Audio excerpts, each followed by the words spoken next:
Ano namin, isang sako lang siguro to. Ayan o. Kasi yung mga hilaw pa andito. Isang sako lang siguro to guys. Ayan o.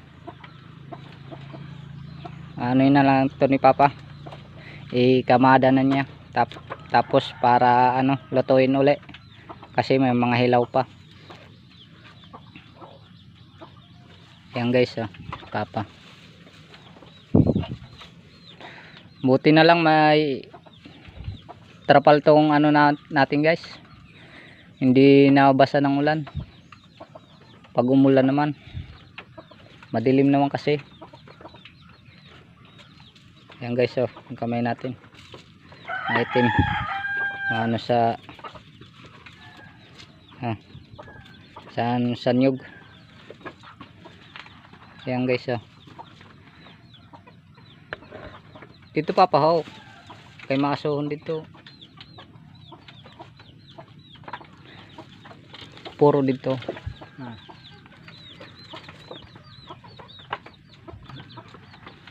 Ayan guys yung kamay natin. Ito ang kamay ng mga ano, taga probinsya, mga naglagi sa bukid. Ito may itim na yung kamay.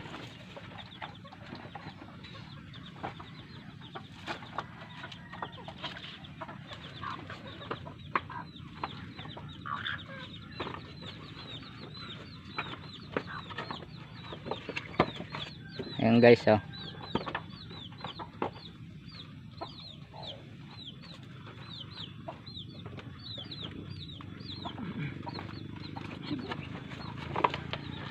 Nakamada na yan ni Papa para lutuin uli. Saglit na lang to guys, ano, lutuin kasi wala na sa ano, sa bao. Dito pa si Uruga ho, kay dito ang mga kuhan.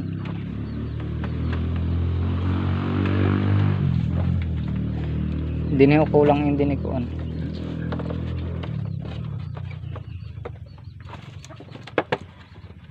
Ayan guys, nilipat ni Papa doon kasi doon na ano, doon mainit yung apoy.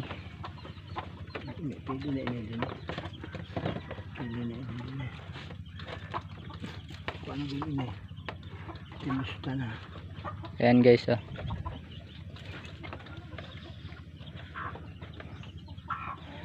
So yun guys, hanggang dito lang muna yung video natin. Thank you for watching. Please follow, like and share. Bye bye.